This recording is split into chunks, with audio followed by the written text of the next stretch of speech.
Tailgating at a Patriots game with the cooler of beers, or having a sip of wine while dining on Italian food in the North End are fairly familiar images to an average resident of Massachusetts. If, however, the greatest goals of the Massachusetts temperance movement had been realized, those activities would have no place in society today. Alcohol was a major part of daily life in the early 1800s. Farmhands, for instance, would typically receive half a pint of rum a day while working. Men of all social classes could also come together in taverns to relax, discuss politics, tell vulgar stories, and of course drink, which they certainly did. Between 1800 and 1830, the average American 14 years and older consumed 6.6 and 7.1 gallons of alcohol a year, over twice as much as today. Early temperance reformers were mainly interested in convincing people to drink in moderation. Over time, though, their focus shifted more towards teetotalism, which is complete abstinence from alcohol. In 1875, they passed the Local Option License Act, allowing communities to vote on whether or not to permit businesses to sell liquor. About 4/5 of towns refrained from granting licenses each year.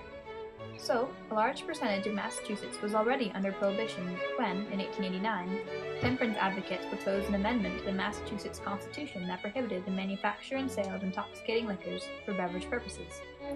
Despite amassing support from many women and giving saloons a negative reputation, the campaign for the 1889 amendment in Massachusetts failed to convince the majority of the residents that prohibition was good, and so, with the amendment's defeat, foreshadowed Massachusetts' reaction to national prohibition and improved women's equality with men.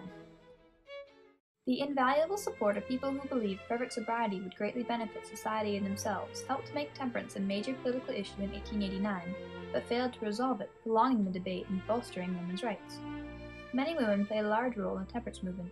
For example, in 1876, women in Hingham, Massachusetts formed a branch of the Women's Christian Temperance Union, a national organization committed to promoting abstinence from alcohol.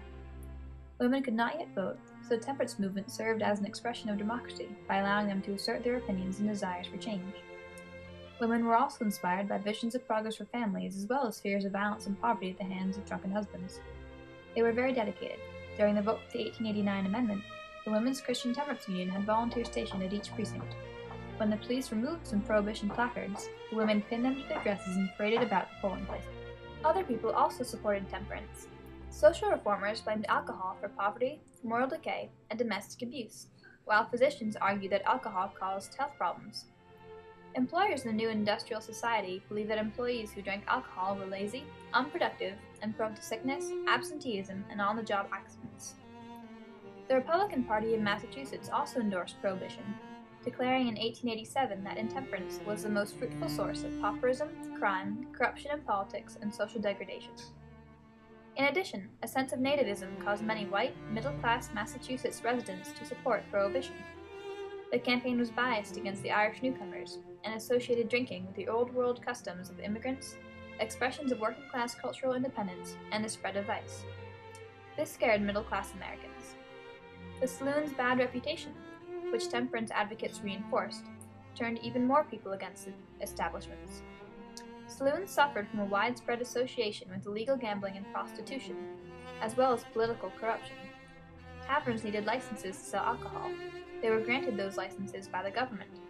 Consequently, saloon keepers would often persuade patrons with offers of drinks, money, or other bribes to vote for a favored candidate, essentially buying people's votes.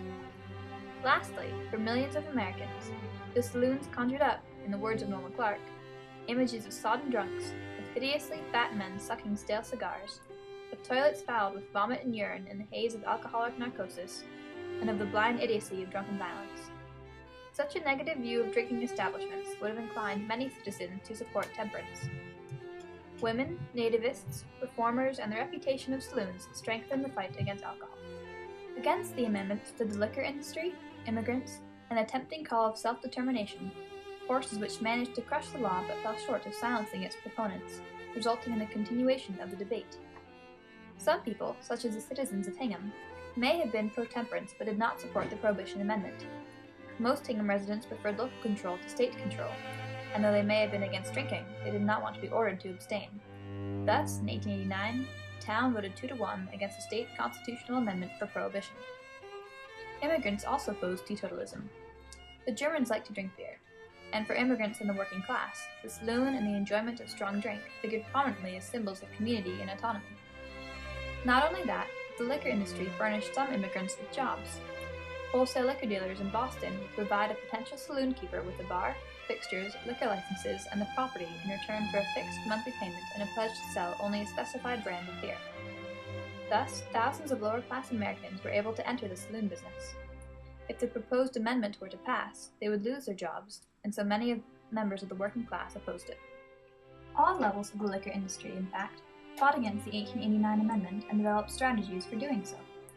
Based on their experience in Massachusetts, Fowler brothers from Worcester wrote to a correspondent in Nebraska in 1890, saying, "We should advise you not to hold any public meetings, as those very good prohibitionists won't attend them, and you'll have the hall filled with a gang of loafers which will make you look like the state's prison birds, and the papers will come out the next day with a man is known by the company he keeps." They instead dwelt on the advantages of the Local Option and License Act and other existing laws that restricted alcohol. The Boston newspapers also criticized the proposed amendment. Only one daily, the Republican Traveler, supported the amendment, while the Globe, Transcript, and Herald were especially violent opponents of prohibition.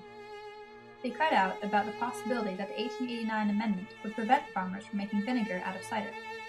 Lastly, anti-prohibition lawyers warned that the new amendment would decrease respect for the Constitution. The combined efforts of immigrants, the liquor industry, and other individuals overcame the ambitions of the temperance supporters. The amendment was put to a vote and was defeated by a majority of 44,552. The amendment's collapse brings up an interesting phenomenon. Since most of Massachusetts already prohibited the sale of alcohol, one of the major issues with the amendment must have been the fact that prohibition would have been mandated. Many residents in Massachusetts must not have wanted to relinquish any of the control they had over their towns, even if it would aid a cause they supported. The failure of the 1889 amendment in Massachusetts served to prolong the struggle between supporters and opponents of teetotalism and foreshadow Massachusetts' reaction to national prohibition. Despite the amendment's collapse, temperance advocates continued to strive for prohibition, backing up their claims with analytical reports that exhibited, among other things, the destructive effects that excessive drinking had on the children of alcoholics. So, when national prohibition was proposed 30 years later, it succeeded. The 1889 amendment mirrored Massachusetts' reaction to prohibition of 1919. The state rejected it, attempting to pass a law in 1920 that allowed the production and sale of light wines and beers. The Supreme Court, though, soon struck the law down. Also, the majority of the residents did not want to be forced to abstain from alcohol in 1919 any more than they did in 1888. Thus, millions of citizens turned their backs on the law and purchased illegal alcohol, causing an increase in liquor smuggling, organized crime, political corruption, and general lawlessness. Additionally, like the 1889 amendment, prohibition failed to stop people from drinking. It did, however, moderate it.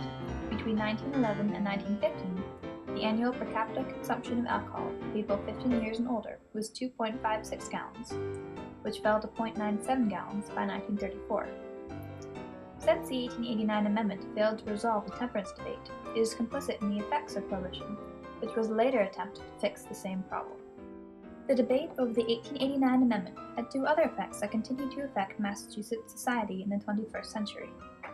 For one, it augmented women's equality with men. A large number of women had held active leadership roles in the debate. Some radical females demanded suffrage in addition to prohibition. Their experience with the temperance campaign helped women towards this goal, and they finally received the right to vote in 1920. Lastly, the temperance movement destroyed the all-male saloon culture and, through prohibition, ushered in an era of youthful, recreational drinking which emphasized social contact between men and women. Massachusetts feels this effect of the failed prohibition amendments today in the form of the college binge drinking epidemic. The 1889 amendment tried to promote Massachusetts to total abstinence from liquor through law. It failed. It did, however, turn alcohol into something forbidden, and therefore something desirable. Since then, liquor has not shaken that reputation, and it haunts young Americans in the form of harmful health risks and the damaging consequences of thoughtless, reckless decisions.